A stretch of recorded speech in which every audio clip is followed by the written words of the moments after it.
Hello, my name is Joy Briscoe, and I specialize in the field of diversity and talent acquisition.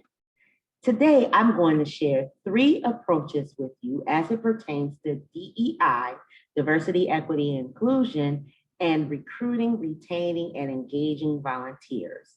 Now, before we begin, I want to express that these three approaches are in no way all inclusive, and we highly recommend that you continue to learn, to ask questions, to train. This is a lifelong journey. And so, again, in no way that if you continue to seek additional information, it will only enhance the experience for your volunteers and your participants alike. So, but we have a pretty good starting point. And again, let's go ahead and begin.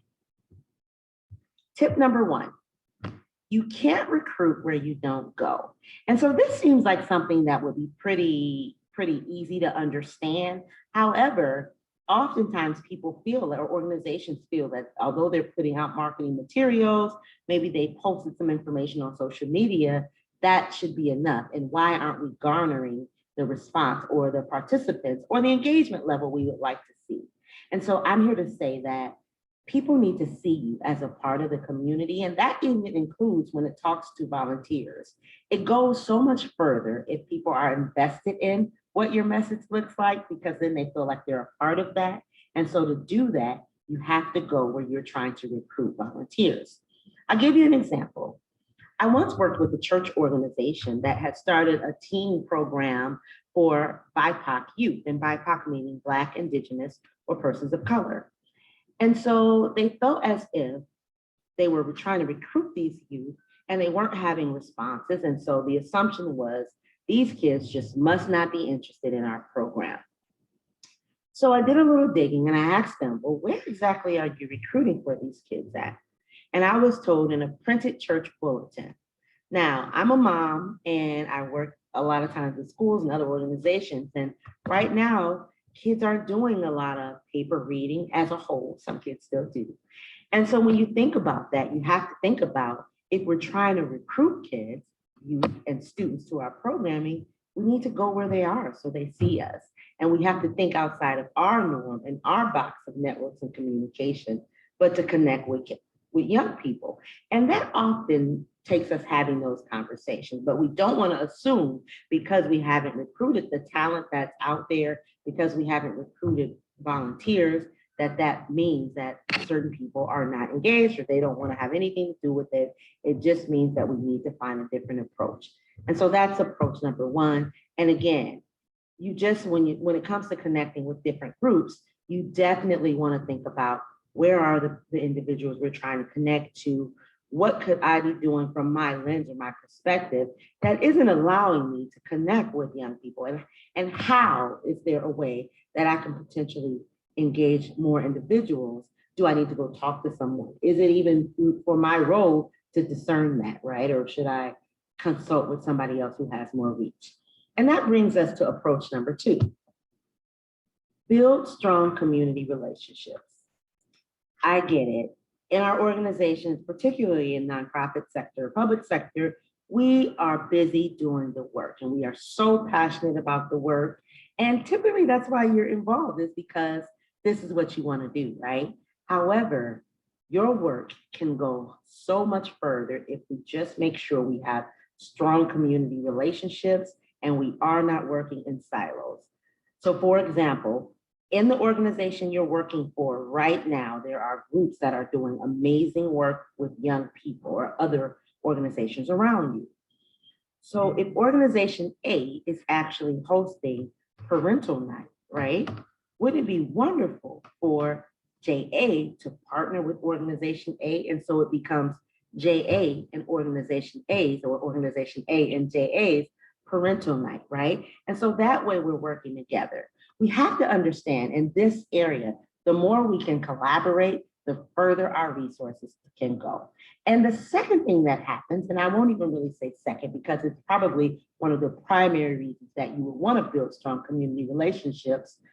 If you are new to an area, or if you are attempting to establish a foothold or connection with particular groups of people, partnering and working with organizations that already have those connections just makes good practice it allows you to get your foot in the door and say, this might be an organization or individual that we should trust. And so approach number 2 is always that we want to take that time. We want to talk to find out who else is doing the work and how can we potentially collaborate. And that really brings us to our third approach. Be aware of what your brand says about you. Again, a lot of times we think, looking from our lens, that our brand is diverse and it's attractive, but we have to be aware that we might only be looking from one lens. And what does it say to another individual? If someone speaks English language as a second language, or if that's a barrier for them, then we should make sure we have translated materials for those volunteers, if that's the segment in the population we are attempting to reach. Again, we are striving for inclusive volunteer excellence, right? And so in doing that, we have to think outside of the box. We have to make sure that we have a DEI, diversity, equity, and inclusion lens, and that we're aware of what our brand says about us, and actually being a little self-critical and saying, okay, how can we go that much further beyond? How can we take that extra step? And so again, let's recap here. Couple of do's, we did it quickly. And again, we said these are not all inclusive, but we want to create an inclusive organizational culture. We want to be aware of implicit and explicit bias when we're talking to our volunteers, and as well as what our volunteers may have. We want to train diverse volunteers to serve as leaders. And we also want to examine the makeup of our board and staff, because again, if I'm trying to attract diverse talent, diverse volunteers to our team, it helps a lot when they research and look up our organization if our board looks reflective of the communities that we're serving. And then, of course, the flip side of the do's is what the don'ts are. Don't presume that volunteers just don't want to do it. That if I've tried to talk to someone about volunteering once or twice and they told me no, it's because they just don't want to do it and they just really aren't engaged in JA's mission. We know that timing can be everything. And so having that third and that fourth conversation, not to be a pest, but again, just to give people the opportunity and understanding that people's lives, much like your life, can be very busy. We don't also want to assume that because we've invited people, they feel included, right? Those are not synonymous. And you can extend a lot of invitations, but if we haven't done the things to make an inclusive culture, then volunteers and participants may not feel a sense of inclusion. And so we have to be aware of that and make sure that we are nurturing that environment. And again, we need to include volunteers in some form of decision-making for the organization.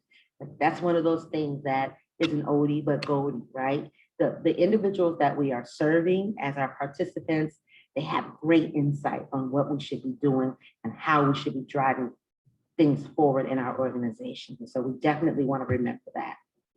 Again, I'm Joy Briscoe, and these are 3 approaches for DEI, diversity, equity, and inclusion when it comes to recruiting, training, retaining, and engaging your volunteers.